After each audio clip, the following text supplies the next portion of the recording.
Welcome to Attican Plays Railway Empire. All right, hi, this is Attican and welcome to Railway Empire Back to Basics. We're going to continue on now. We've played the missions, and at this point we're going to start looking at the scenarios. So I thought this would be, first of all, a good time just to go all the way back to the menu and look at that and look at the many things you can do with the game at a really high level. We have played through the campaign. I strongly suggest if you're a new player that you play the campaign first because it is meant to be tutorials. They introduce you to new concepts and build upon them throughout those missions. I mean, particularly the first one and to a great extent the second one are tutorials. They become less tutorials and more playing the game as you go along through the 5 missions, but you're still learning the game through the campaign. Then the next thing to me to look at are the scenarios, because the scenarios they're just, to me, they're terrific. This is the puzzle game aspect of Railway Empire. The scenarios, I'm going to click on that, and you can see there are scenarios, and this really comes down to how many DLCs you have. So we've got a bunch of scenarios here, 1, 2, 3, 4, 5, 6, 7 sets of scenarios, and you can see by these markers with multiple anywhere from 1 to 3 scenarios within that set of scenarios. So there's a geography, and that geography has 1 to 3 scenarios attached to it. And if we flip through the other DLCs, we can go to Mexico. There's a scenario there, and that one, don't let that one fool you. There's actually 2 paths you can take. So you start the same on either path, but depending upon the path you take with your gameplay, you can play this one really twice. Then there's the Great Lakes, which only has 1, but it's a long knock 'em out, drag 'em out scenario. Then you've got the Andes, and the Andes has 3 scenarios in it. And I will say, people ask me this all the time: which DLC is the best? My answer is, I try to be pretty consistent with this. Get the one that matches your geography. You know, if you're in Birmingham, England, get the Great Britain, Ireland. You know, duh. But the thing is, they're all good. They all add something to the game. They all add new concepts. They all add new trains, new products. But then again, they all are exactly the same because they all play with the same. It's the same game that we're playing now through the missions and getting into the scenarios in the America scenarios. But since what cued me to think about that is the Andes is the hardest one. It's tough. It's tough. You do president level on the Andes, you've done all right. So you don't want to think of that one as your graduate course. Then Great Britain, Ireland, there's only 1. Again, it's fairly long, so you get your money's worth on it. And then you've got this one. I haven't even marked this one as complete. Germany and surrounding areas. This one, when we get to it, I'll have to do this one and finish it off. Again, it introduces a new concept, the idea of these provinces that you have to kind of, or areas that you have to kind of buy your way into. So a big, long, dragged out, work you hard kind of scenario there. Then France, similar, long one scenario, but big and long, definitely your money's worth. And then, oh yeah, Northern Europe. I didn't even recognize this map at first. Northern Europe, which is excellent. It goes back to the snow, which was introduced in the Great Lakes DLC. We go back to the snow, and it really makes it very challenging. And then you've got Australia, which is the snow's gone, but new challenges, a new concept of building your own towns. You know, creating villages. Because you run a railway station there. So there's that one, and then I think we should be back to the start. Yeah. So that's all the DLCs, and I recommend them all. I mean, it depends upon your budget, obviously, make responsible purchases, and you will enjoy playing any of them. If you enjoy this game, you will enjoy any of the DLCs because they are all good, well thought out scenarios, and they're all challenging. And again, if you really want the hardest one, the Andes is to my mind the hardest one. Now, the U.S. or the Americas, it's really the United States. There's a whole bunch here, and this all comes with the base game. So those of you who've just gotten the base game, you've got all of this. So what we're going to do now is we're going to start playing these, and I'm going to go as long as I've got new concepts to give you. I want this back to basics to be that. I want to cover the basics, and so I want to go with this as long as I can. I am actually going to get back and say I want to wrap up this conversation about what's up here. Free mode is where you can actually go into this. I don't even play this that much. But free mode just makes the game even more and more replayable because you can go in and generate a whole set of tasks to do, and it's like you're creating your own scenario to do, and some of them are quite good, and they can be fun to play. I don't do them that much because I enjoy all the other stuff in here too much. Sandbox mode, I have no comment. I don't play sandbox. I only use sandbox for tutorials. I don't like sandbox because it's just I don't go take an art class and learn how to draw a train station if you want to play sandbox. But some of you love it, and I'll go back to something I've said before. Play any game the way you enjoy it and the way that gives you pleasure, and don't worry about what everybody else thinks. So forget what I just said. Forget Anakin. If you like sandbox and you just want to mess around with the lines and stuff and don't want to pay attention to the money, go play sandbox. Have fun. And then there's the challenges.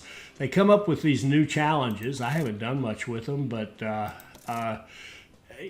and you get scored on these challenges. I'm not going to go into them in detail here, but you get scored, and you can actually be on a ladder and compete and try to get a score that's higher than your buddy or higher than anybody else. And they're pretty good. So if you want to do that, you can do that. But I would advise you to play all the way through the campaign, and then do these scenarios, and then think about your DLC.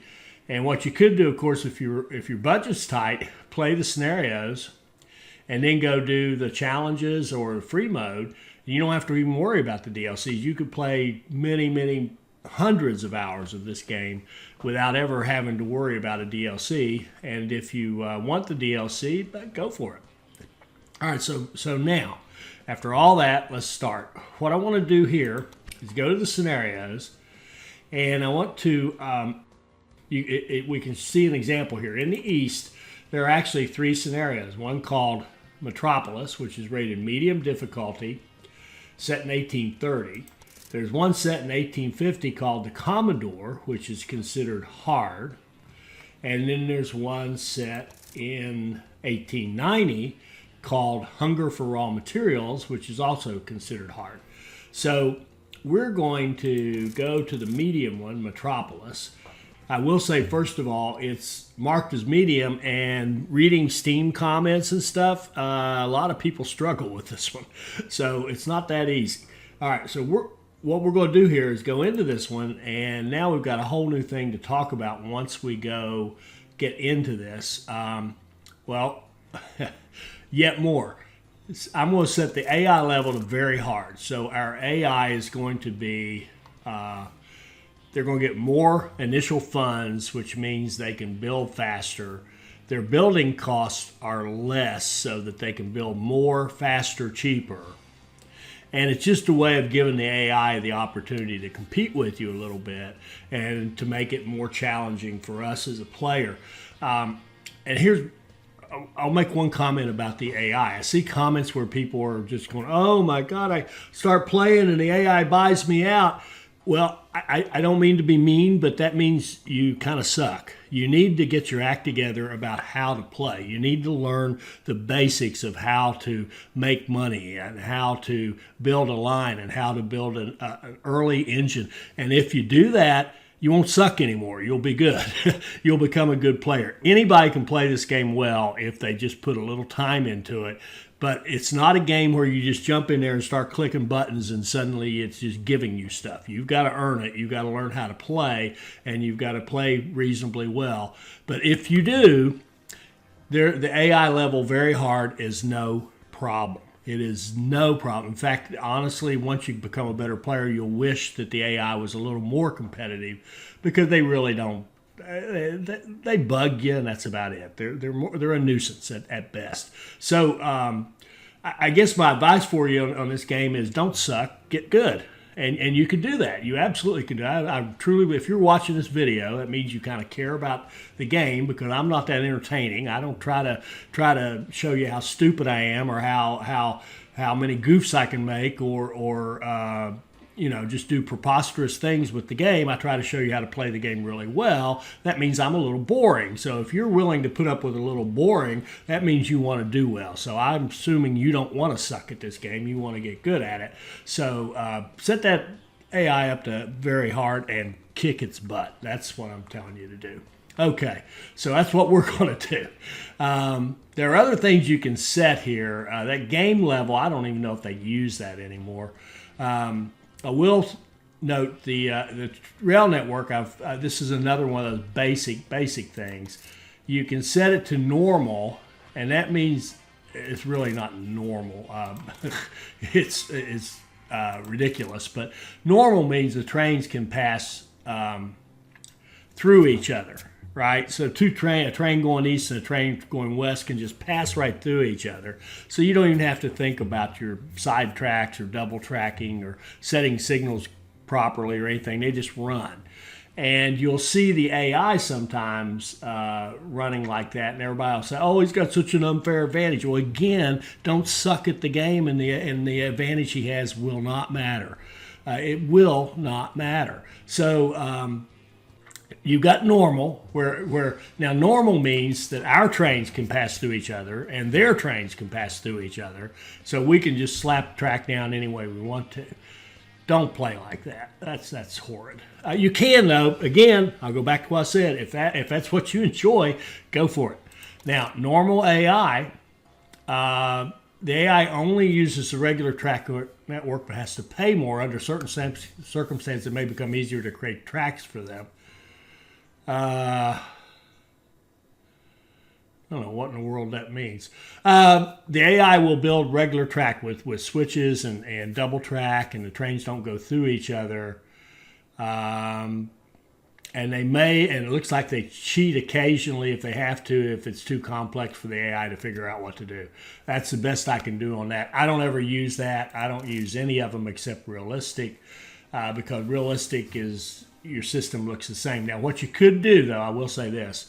You could put it on normal AI, which would then allow the AI to build a little faster and easier. And that might even be harder than very hard. I'm not sure. I'm not sure about that. It could be. Again, though, I don't think the competitors should matter to you if you just keep the focus on yourself, keep the focus on your game, play, do the smart things to build your engine and play well, and the AI is not an issue. So we're just going to keep it on realistic, because that's kind of consistent with how I've typically played. Okay, so let's jump into this one. And what we're going to do in this one, similar to, I forget the other one I did like this, we're going to go in and take a look at it. I want to talk through some considerations and use this as an opportunity to talk about the characters. Are you a man or a mouse? This is no time to hesitate. This is the first time we've been able, since we played through the missions, we always use Roger, the industrialist. Now we're going to get to look at all the other characters. So we've got the General. The General gets a discount on track. It costs him more to hire train staff. Uniform fabulous? And it costs him more to do tunnels and bridges. So I kind of find this one to be a weird one.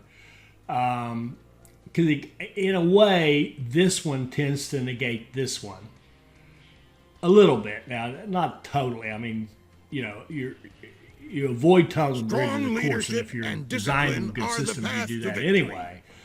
But if he gets less track, I would like that to be gone, so he really has to benefit. So I guess what I'm saying with the general is he's kind of a neutral dude. I mean, there's no real strength, there's no real weakness. This is no big deal, Together, 10% we more shall expensive. conquer them all. That just means the fee you pay when you first hire an employee, he pays a little bit more, no big deal. So the general's kind of neutral to me. Don't ask questions about my business. The less you know, the better. The gangster is not neutral. The gangster is 15% more income from freight, but 15% less income from passengers and mail. He's almost like the opposite of the lady. Hey, why should we play fair if we want to win? He gets these auctioneers at the start, which means he can sort of invade the AI competitors' turf.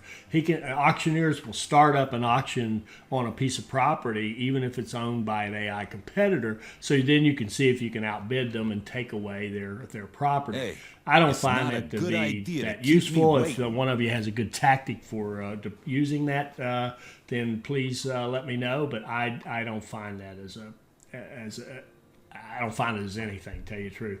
And he doesn't get any office employees, which it really is a weakness because now he doesn't get a station manager to make your maintenance faster or your dispatch faster. He doesn't get an accountant to make your trains cheaper or or a surveyor to make your routes cheaper or any of that stuff. So that really is a weakness. But, oftentimes you'll find when you're playing these scenarios, the competition will steal your key employees anyway, so it's not the world's biggest deal. So for him, it's just all freight, no passengers or mail. And that doesn't mean you can't make money running passenger mail. It doesn't mean you shouldn't run passengers and mail. It just means he does really well with freight. So I'm not going to try to go through all of them in one. I'll be talking here all day. Let's play as the gangster. And the reason I'm going to pick the gangster is because I already have a series out there called Pursuit of Perfection. And in that series, I have perfect scores on all these American scenarios. And this particular one, Metropolis, I played it as the lady. So I would refer you to that series. I'll put a link in here to it. And I would refer you to that series to go see how, a way, there's lots of ways, but a way to play at Metropolis as the lady and get a perfect score. It's not a good idea. So let's just play the gangster who's sort of the opposite of the lady. Here's one thing we can kind of think of for good or bad. We don't have a lot of the character talk in the scenarios. They kind of didn't go to the expense of having all those comments from Collis P. Huntington and Thomas Durant and that obnoxious Vanderbilt and all those different things. So some of you might think that's bad that you lose immersion. Some of you might think, oh, good, I'm so sick of listening to those guys. Either way, it is what it is. We're not going to hear that much from them now. That little opening speech and that's it. So what we have to do is look at our task list to see what we got to do. So let's just do that. And we can immediately see New York, New York, New York, New York, New York, New York. So guess what our Metropolis is going to be? It's going to be New York. And we got to grow New York and grow New York and grow New York some more. We've got to deliver clothing to New York pretty quickly. Trains at a time, that will not be a problem. Clothing to New York and liquor to New York, I will tell you those are the two hardest tasks. Have 25 active trains that are all making good money. Again, that way we play, that's not going to be an issue. We've got to grow New York big. Again, shouldn't be an issue, but it tells us we have to focus on that. Buy out a competitor and have express trains. Now, with the Don Lorenzo, that could be a problem, the express train, but I don't think so. We will see. All right. So that's what we have to do is focus on New York. Clothing and liquor are very important. Other than that, it's pretty straightforward. Okay, so let's look at what we've got out here. We start in New York, thankfully, and we look around and see what we got. Now, we would like to have, one thing we could do would be think back to the Civil War mission with Louisville. We could treat New York like Louisville, that would work, and have the beer and meat coming into it. Beer up here maybe or here. And the meat we see, there's only meat is way over here in Buffalo. there's cattle here, and so what are we going to do? There is an open slot right here where we could put in a meat industry. That would not be the worst thing we ever did. And then feed it cattle and then run the meat over. That would be a thing to do. And what else do we see here? What's our economic engine going to be?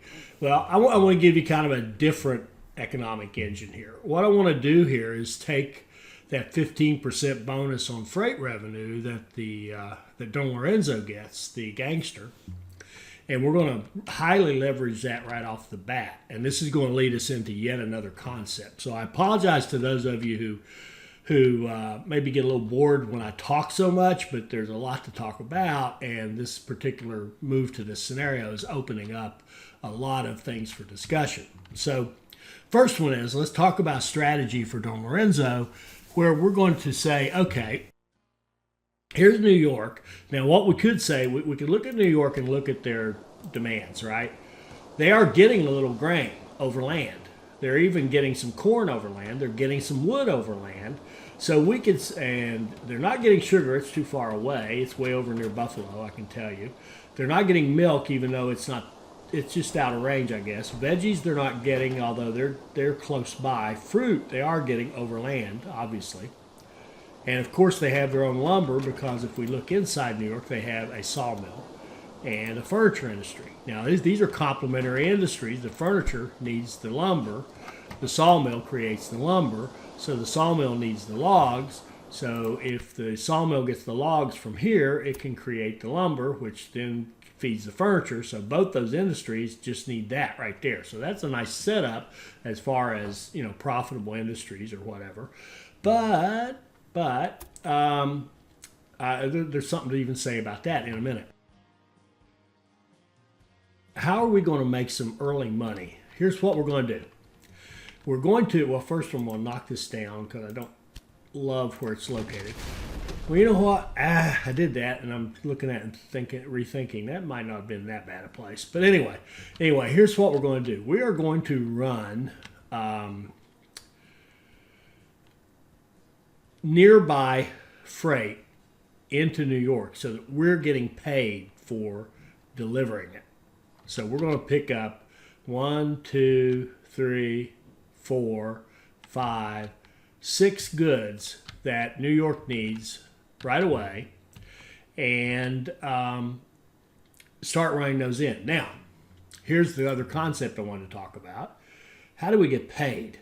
Let's say that we said, oh, okay, well, that's perfect. 6 goods, and we could put a big warehouse in here, right? And we could just attach it to the city somehow, some way, wherever we could fit it. Maybe we could even fit it along here somewhere, whatever. Wherever we put it so that it's hooked up to the city, right there, whatever. Put it right there. And we could run all our freight into that warehouse and we'd be all set, right? Yes, but that would be, in my opinion, a horrible way to start the game. Why is that? Because here's how freight income works. Okay. First of all, we get the same amount whether we haul the freight here or here. You get the same pay at the end of the day. That's a very important concept for you to grasp. Same pay, short line, long line. So obviously the shorter the line, the better. Costs you less to set it up. You have to run less trains to keep up with your demand. You make way more money. Shorter is better. So with Don Lorenzo, one of the things we can do really is just go out and cherry pick and just start running short lines to these cities. That would work perfectly well, and we may even do that to an extent. But we're definitely going to do it with New York because we want to get New York supplied and growing, right? So the line for logs into New York is way better than a line, well, for logs out here, of course, or a line for sugar from way down here that has to go to New York, okay? Because they're going to get the same pay at the end of the day. And just like I said, I'll repeat myself because you just let this sink in. I need more track, I need more trains in order to meet the demand, and therefore my costs are much higher, but my revenue is the same. It's the same. Okay, so that's one thing. Second thing is, if I put that warehouse down there, right? If I put a warehouse in here and then start running all this stuff into that warehouse, what's going to happen? Well, I'm running a bunch of trains to load up the warehouse. Well, how do I get paid when they drop off at the warehouse? No, I don't get a penny. What happens is I get paid when the goods are put in the warehouse, and then the city draws them down. So the city has its own internal warehouse. See, stock in the city, it has its own storage. And what it'll do is draw down storage from a connected warehouse if that good's available. So if we had corn going into a warehouse, it would say, well, I need some corn, I'll take some. That's when we get paid for delivering the corn in the first place. So you're getting delayed pay for your work. So now I've run, maybe I say, well, I want a whole bunch of corn in there to keep them happy. I run a whole bunch of trains, corn down here. And guess what? They're all running. They're racking up expenses. I laid a bunch of track. I'm not getting any money. I'm only getting money at the rate that New York will consume them. It's all great at the end of the day that I've got a lot of corn stored up and I can always keep New York happy, but it sucks in the beginning, and all we're worried about here is the beginning. How do we make the beginning of the game work? Okay? We want to run directly into a regular station or an auto signal station, it doesn't matter. We want to come into a train station in New York. Why is that? Because now the only time the train will run, this is the supply and demand part of the game. Another big concept you need to understand. The demand is created by the city, right? So New York demands corn.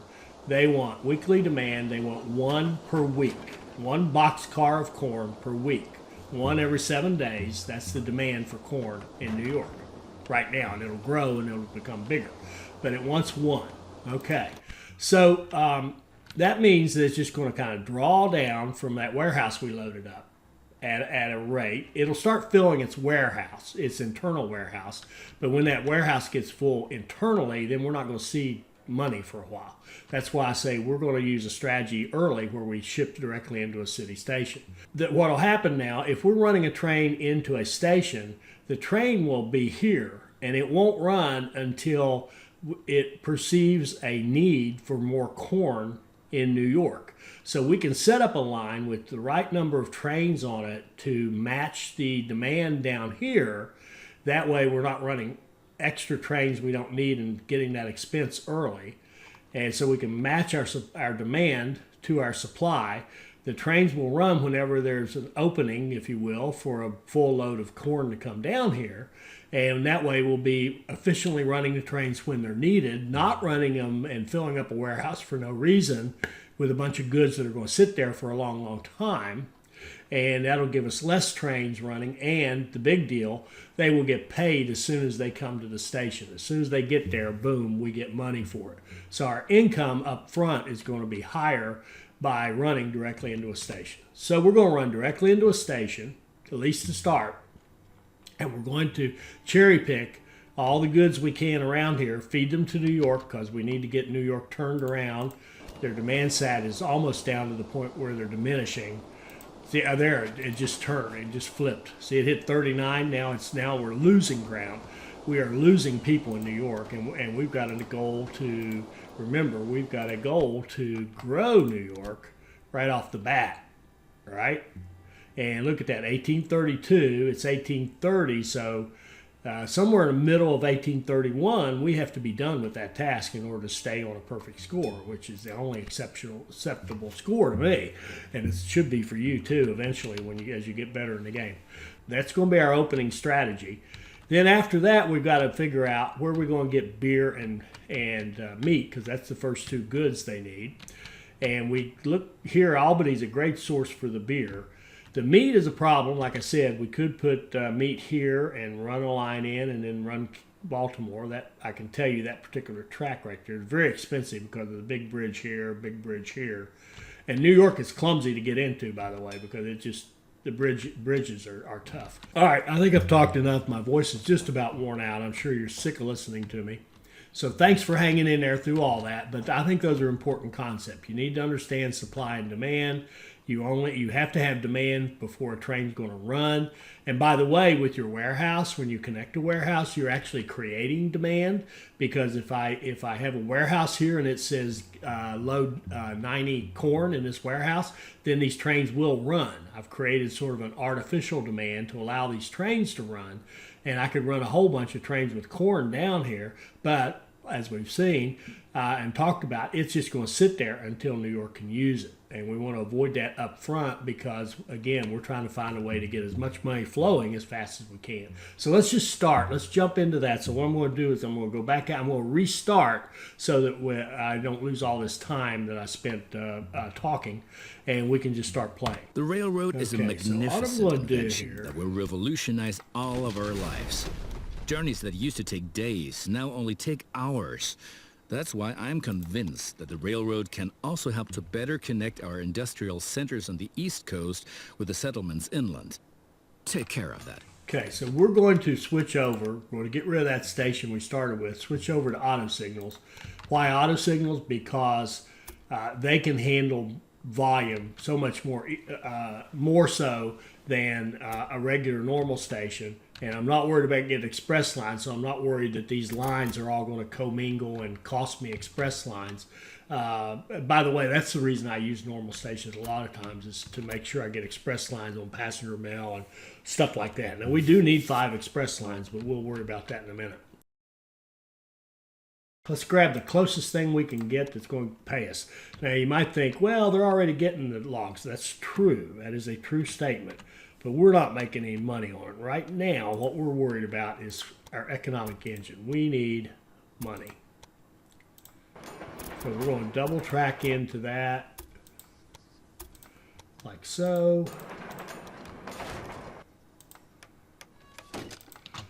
Set our signals. Put in a supply tower. It's going to give us a short block, but I'm not worried about that short block. And we're going to, and for each of these, we're going to go through the exercise. We can run 8 at a time. We're in 1830. We don't have the special cars, so like a refrigerator car, which wouldn't matter in this one anyway. So now we've got a train. How fast can it go? 21 days. So what we want to do is look at the demand in New York for logs, for wood.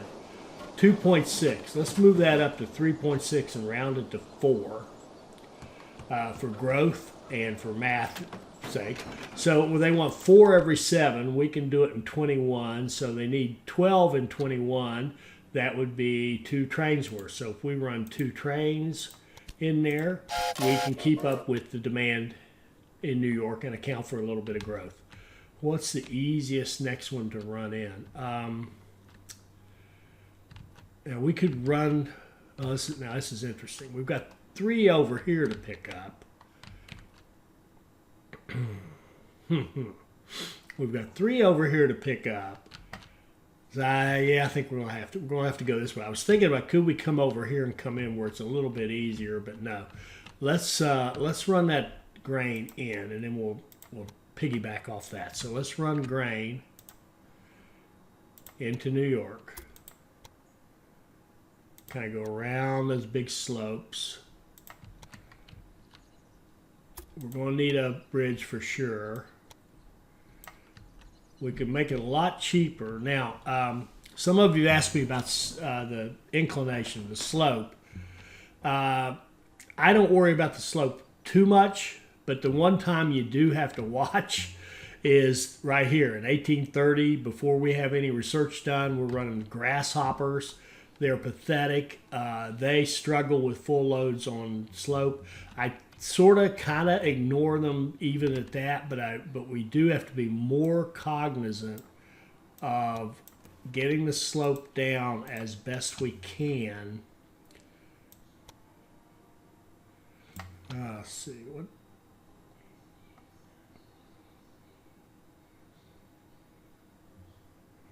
See, that's a lot. That's a. Ooh.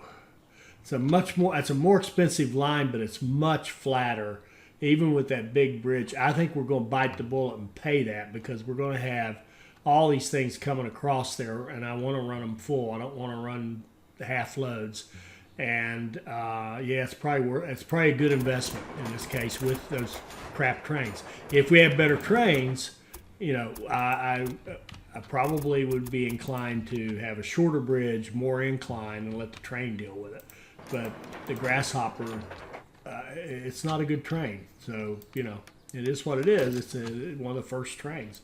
And it's weak and slow. Other than that, it's great. Okay. So now we're going to do the same exercise. We're going to go run full, go into New York. How fast can you go? Oh, I need a train. We have to put the Grasshopper on it, and now I can calculate 47 days for that little route. Okay, 47. So we can do 8 and 47. How much do we need? We need 1. Let's move it up to 2. 2 and 7. We need 2 and 7. 47 would be 7 into 47. 7 times 7 is 49, so we'll do 7 times 2 is 14. They need 14 in the time period we can do. We need 2 trains. Okay, so we'll run 2 trains of grain into New York. Then those veggies are right there next to us, so let's grab those. And I want to run them in above this supply tower. Let's see. That's going to take a little. Okay, like this. This one's going to suck a little bit, but it'll work. Come into that switch right there. Yeah, that's fine. That's not bad. Not bad at all. Okay, then we're going to come down like so. If it'll let us double track. There we go. Got some slope there, but that's okay.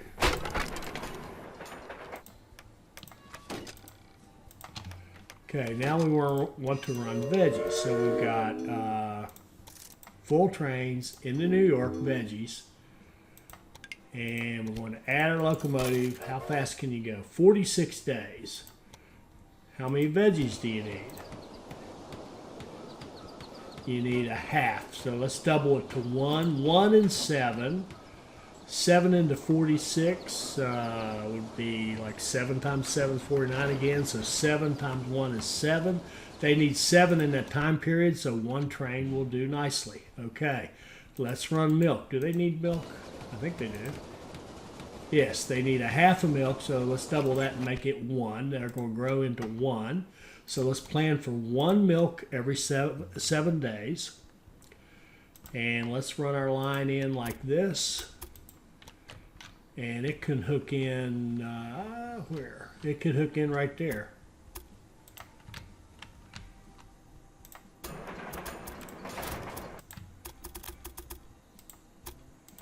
Like so.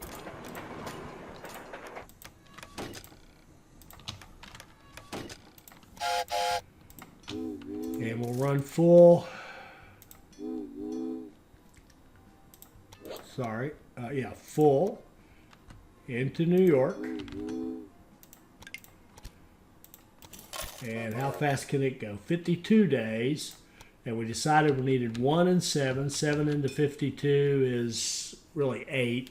They need 8 in that time period. 1 train will do nicely. So now we've got milk, we've got veggies, we've got grain, we've got logs.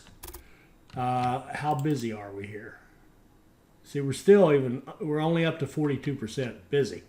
Now we can run corn and fruit. Corn, I'm going to run the corn and then connect the fruit, because the fruit, you can see here, look at this horrible hill. So we're going to move it, have it go this way and then come down.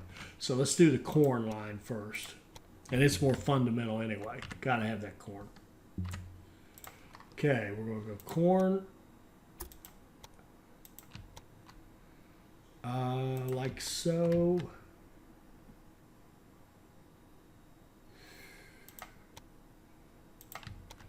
Coming into the city like this.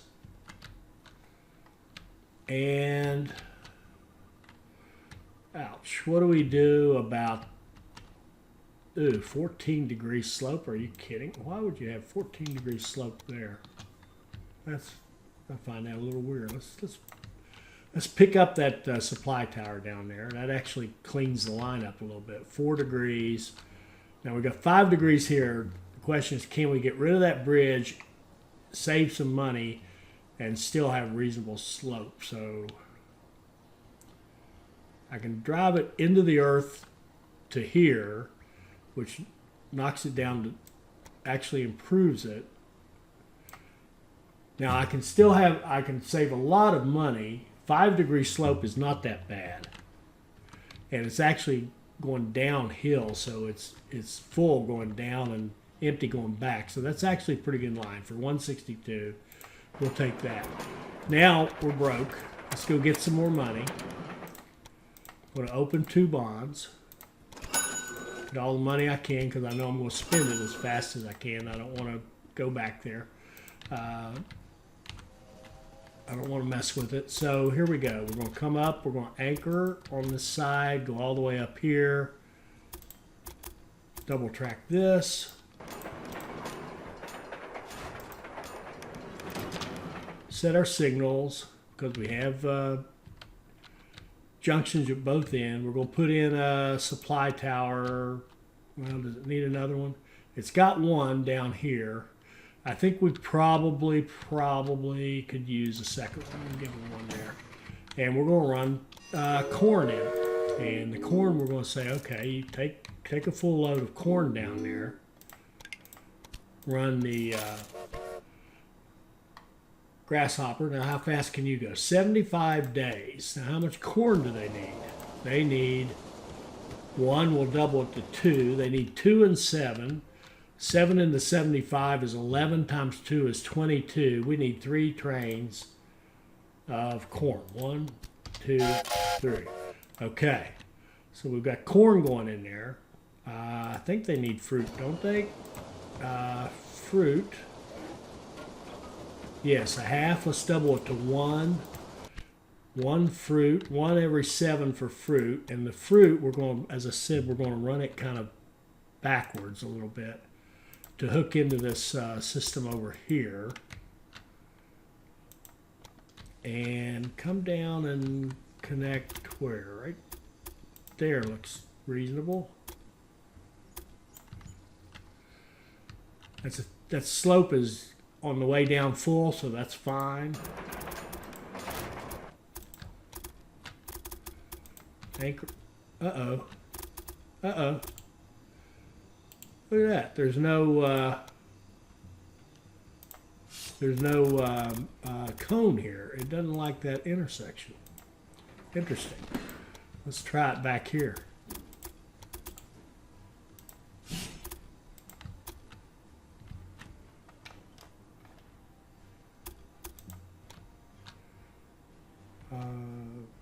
That's okay. That's actually probably better. It gives us a this is the inside lane, so that's the one we want to build first.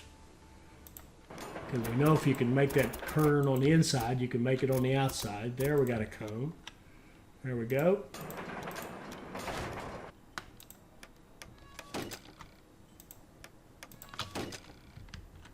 Okay. And we'll run fruit in there.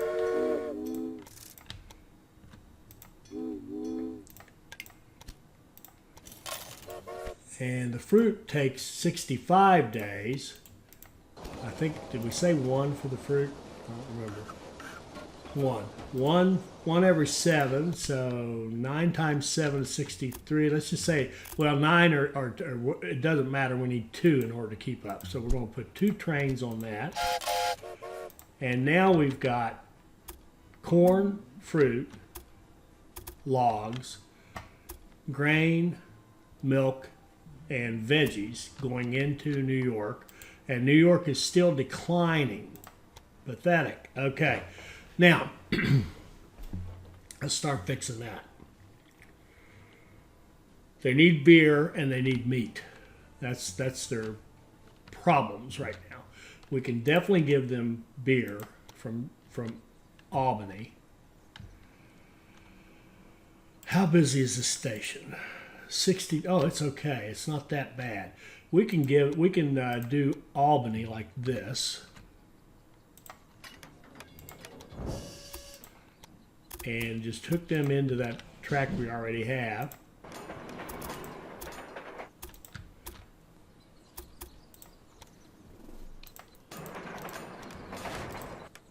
Set our signals. We created a junction or a intersection, so we need to check our short. This is going to reset a train, but that's okay. I want to deal with it now before I forget it.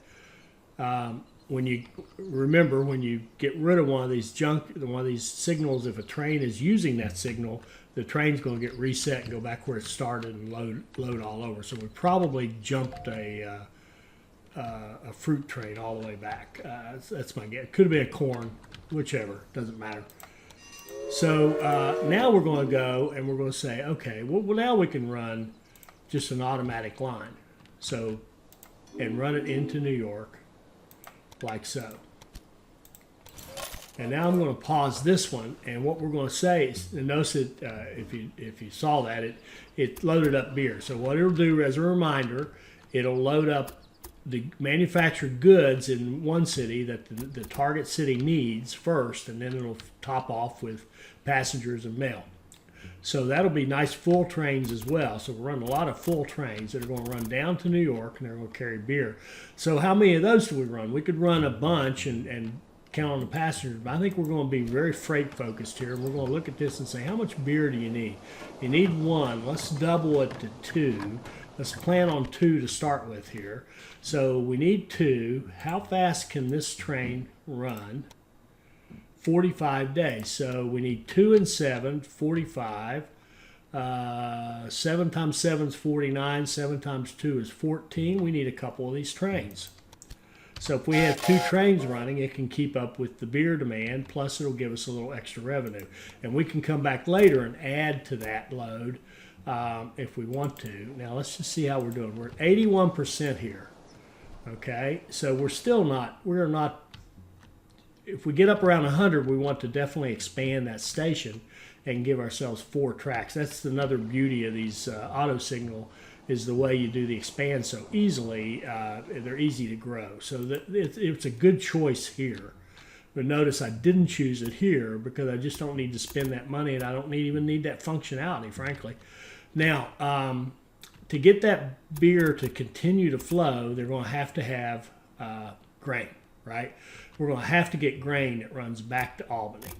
So we could, in fact, just run a line that goes, oh, you know what we can do, and even better than that. We're going to take this line no, not that one. Where's our, here we go. We're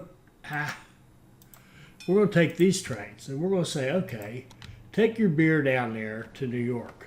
Then when you're at New York, we want you to leave empty. We want you to go up here to the grain and grab grain, and then we want you to come back to Albany and drop off the grain. So now we're going to say, okay, how long does it take you to do that? It takes 91 days. Well, we said you want 2 beer.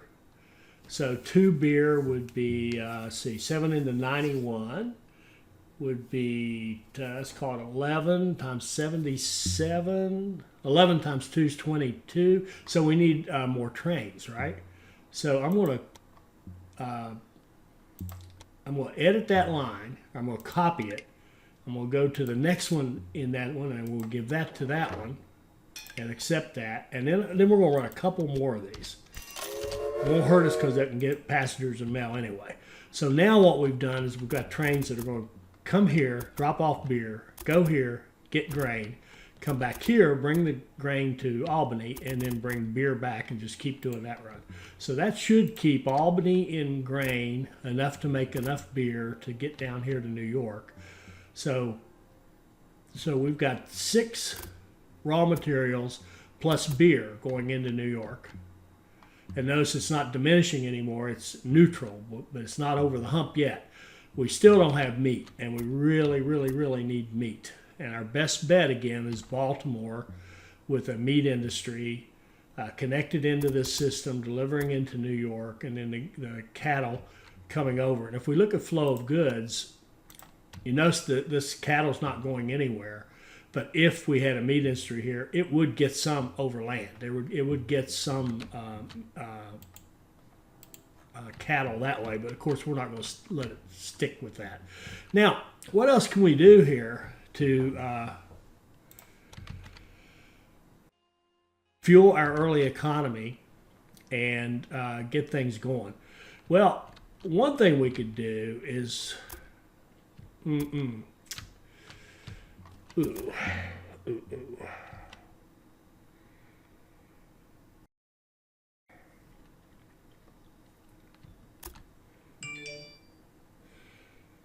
ooh. Forgive me for a minute. I'm thinking. There. Notice that too. New York is now growing. Good, good, good. And I think even without the meat, we can keep it growing for a while. I'd like to get some more of these little cheapo lines. And even though we're not doing a whole lot with passenger mail, we still want all this research we can get.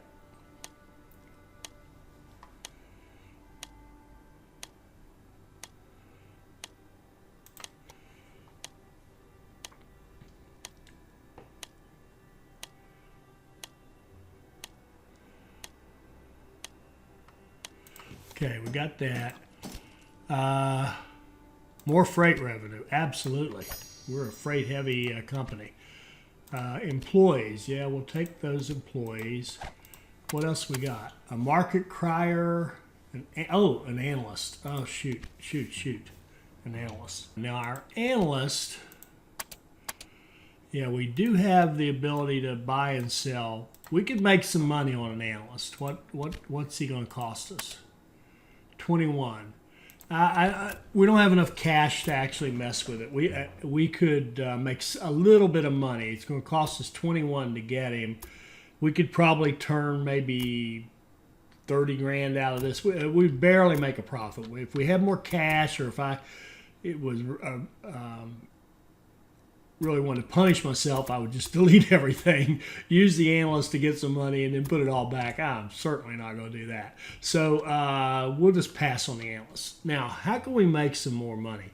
Well, one of the things we could do is just run some nice full trains. So we've got New York growing. We need the meat, either from Baltimore or maybe even from Buffalo. This line to Buffalo is going to be very long. Right? Well, you know what? It could come in from here. That's not that bad. Are we still good on utilization down here? No, see, now we're full. Okay, the next thing we need to do probably is expand that station. We need 100. So let's save up and expand that station. That's our next move.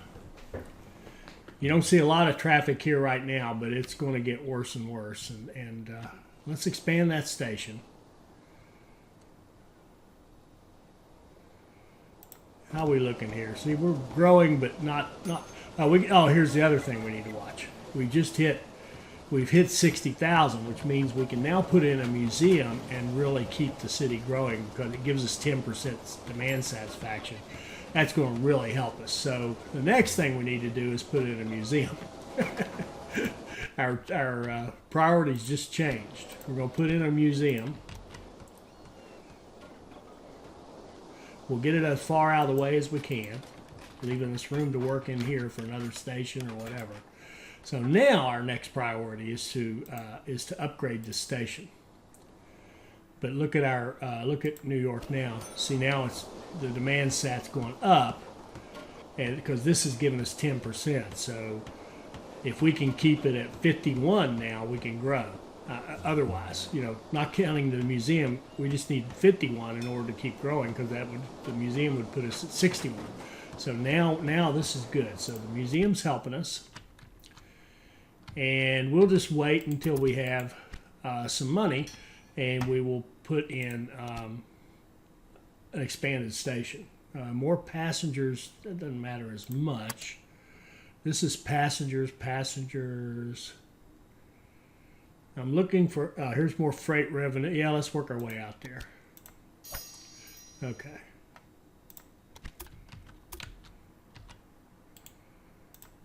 Now we're keeping up with the beer. We got 0 in there right now. 0 grain. I'm not sure that grain, oh, it hadn't made it back yet though.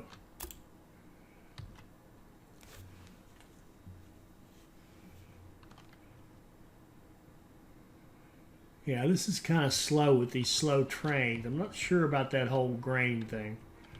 We may need to augment with another train that just says, wow, that's a full, that's the other problem. That's full.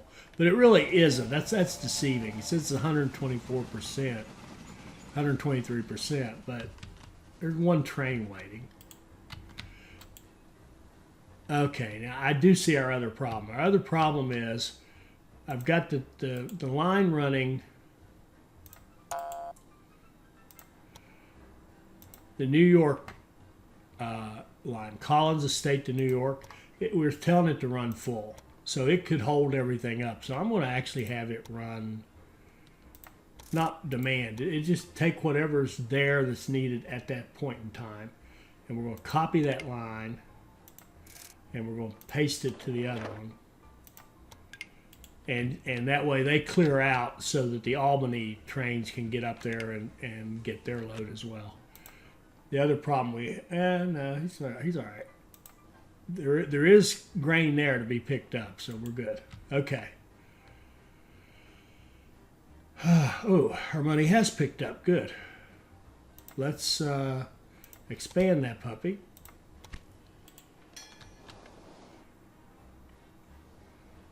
Look at our research. I really want to get this. This is what I should be targeting. So we'll get that one right there. It's thanks to you that New York has become more than just a little fishing village. You could almost say that the city never sleeps. The city never sleeps. Okay, so now let's just stop right there. I did a lot of talking. Apologize for that, but I think there was stuff you need to know if you want to be good at the game. So we've got New York growing. We've got a lot of goods coming in there. We've got beer coming in, although it's a little slow getting going, but we'll get there. And so in the next episode, we're going to figure out how can we expand our money, and also how can we look at that bonus for new industry, and we want to put an industry in there. So all right, so you can see where we're headed. Now this analyst here, we got another analyst that's popped up. You don't always see this many of them. And we've got a couple $100,000. Now we might even be able to make some money on this. So instead of stopping, I'm going to take a look at that. Let's just see. Oh, it only cost us $21,000. Let's go for that. Do we have any other funds we could get? We want as much money.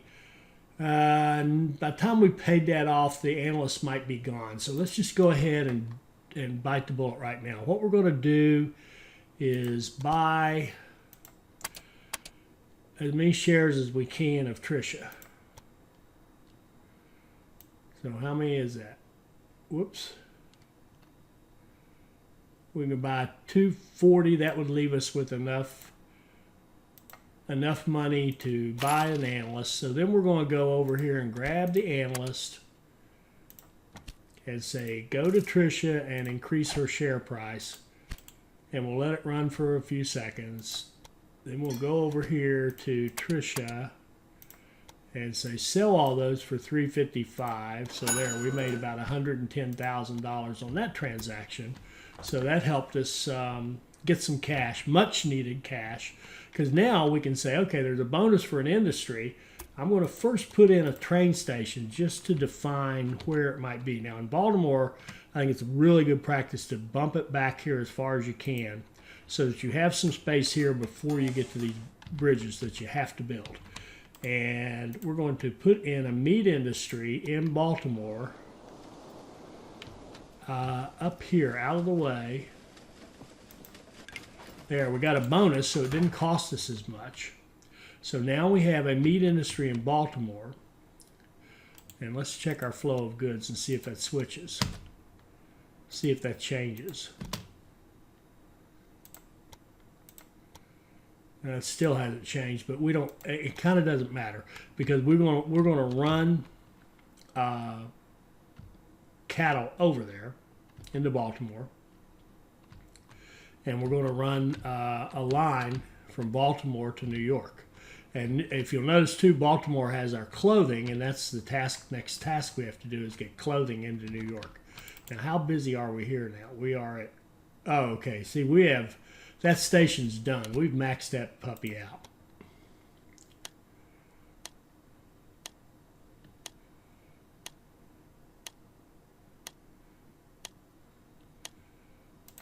Okay, so we're going to need a new station. We're going to start with a train station with signaling control. Put it in New York. And run a line to Baltimore. So in our next episode, we'll work on all this. We'll work on setting up the line to Baltimore, getting cattle going, getting meat and clothing headed over to New York, and we'll go from there. I hope you enjoyed this. I hope it'll help you become a better player. I hope you'll like, comment, and subscribe, and join us for our next Railway Empire video. Thank you.